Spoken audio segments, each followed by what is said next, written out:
What's going on, everybody? This is Brian Daniels, and I am back once again with another Is It Good review. A review where I talk about and review a game in real time. That's right, you're going to see this game from the main menu all the way through to the loading screens to actual gameplay. There are no edits, no jump cuts in any of my Is It Good reviews. And let's go ahead and get right into it. This is the latest in the Grid series. This is more of a reboot of the Grid series, developed and published by Codemasters. And it is the fourth Grid title in the Grid racing series, and this is one that the Grid has always been one of my favorite racing game experiences, right up there with Forza Horizon and Forza Motorsport. And I've been excited to see Grid come back. This is a reboot. And let's just get right into it. Let's talk about the screens here. First off, you got the main menu, your career, multiplayer, free play, player profile, Xbox store. Of course, we know what that is. And of course, the options. I'm going to do what I did in my last review, and I'm going to take you guys into the controller scheme so you guys can see the layout of the buttons and everything else. And let's just get right into that, and I will let you guys see the buttons here. It's pretty standard operating procedure for pretty much any racing game, no matter if you're playing on the Xbox One, which this is reviewed on, or the PlayStation 4.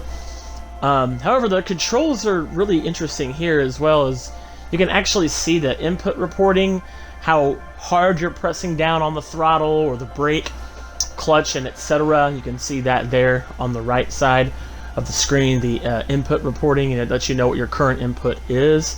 You can also see the sensitivity of the steering as well. But here's your controller layout. It's very simple. On the Xbox One, the right trigger is, of course, your throttle. The left trigger is the brake. You, I believe, can change your viewpoint with the right bumper, which would be R1 on the PlayStation 4. You can do the vibration feedback, sensitivity, how loud you want the engines to sound, and etc. I'm also going to go into the audio settings here. You can kind of change the dynamic range of how loud or how soft the game plays, which I kind of like that, because a lot of TVs have different dynamic range when it comes to audio options. So on here you can actually change it to lower tones, regular, or if your TV supports a high dynamic audio range, you can adjust it to that as well. This is the multiplayer.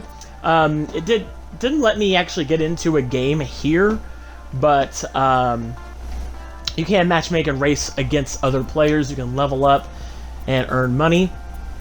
But let's get into the career. I'm going to tell you guys something. Oh, sorry. There's the free play. That basically lets you choose whatever series of races you want to do. As you can see on the top right corner is my name, my level in the red box there. I do have a VIP status as well in this game. And let's get right into the career mode, which you guys will see here. Yeah, let's show that first. So here's the career. This is it. This is the career mode. You basically get to choose from 6 different racing types, if you will, or different types of cars. You've got stock cars, tuners, GT, touring. You even have invitationals as well on here to choose from. Of course, as you compete in and complete and win these races, you will unlock more, and eventually you'll be able to unlock the Grid World Series at the very top there once you've bested 4 of those. Player profile, let's get into that. So this is basically where you go to change your partner. You do have a racing team, but what I don't like about this version of Grid is it doesn't really feel so much like you're a part of a racing team. This is really it. This is all the players and other drivers you get to choose from. Once you level up, you'll unlock other drivers. Some have high skill, low loyalty. Some will attack themselves or will attack and get in better position. These are your objectives throughout your career and your milestones. Completing those will unlock numerous things for your profile. This is your garage where you can purchase cars with the money you've earned. And then this is your profile where you can basically edit your player profile card. And honestly, that's it. the game doesn't even say hello in your name like it did in Grid 1 and Grid 2. I kind of miss that aesthetic, being kind of welcomed in as if I'm walking into the garage and one of my crew members is acknowledging me, because before it was kind of a nice aesthetic to the games.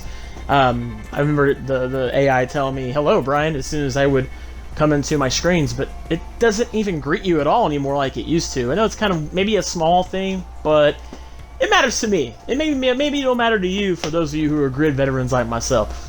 However, how is the gameplay? Well, you're about to see that here. The gameplay is exceptional. It is true to the nature of Grid. This series has always been great when it comes to the actual gameplay itself. There really doesn't feel like any steep learning curve when it comes to driving the cars. All the cars definitely do have a distinct feel to them.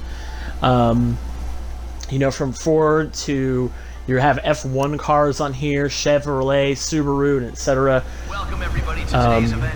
But here you'll be able to see one of the races in Australia. You can do a hot lap qualifying, but you don't have to do that if you don't want to. You can choose to start from the very back of the grid and try to work your way up. Damage on here is very beautiful. There is a very awesome intro sequence that you will play when you first boot up this game, and I'm not going to spoil it for you, but it definitely shows off the damage visual.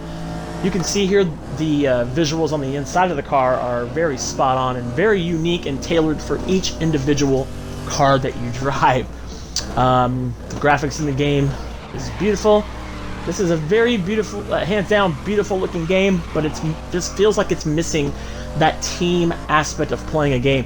The career doesn't really feel like a career compared to other games where you started off as a driver, or and then you had your own team you made.